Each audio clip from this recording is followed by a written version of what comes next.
How to use Flipkart Pay Later. Hi everybody, welcome back to our channel.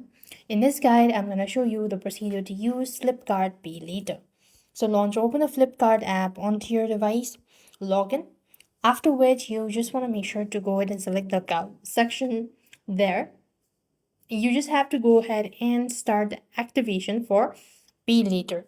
So you'll be able to tap onto a Flipkart Pay Later options and tap on activate now.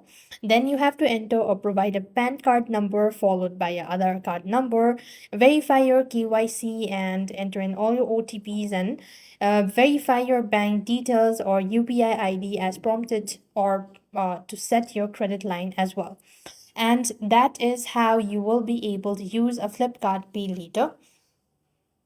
So with that, we've completed our steps. Thank you for watching.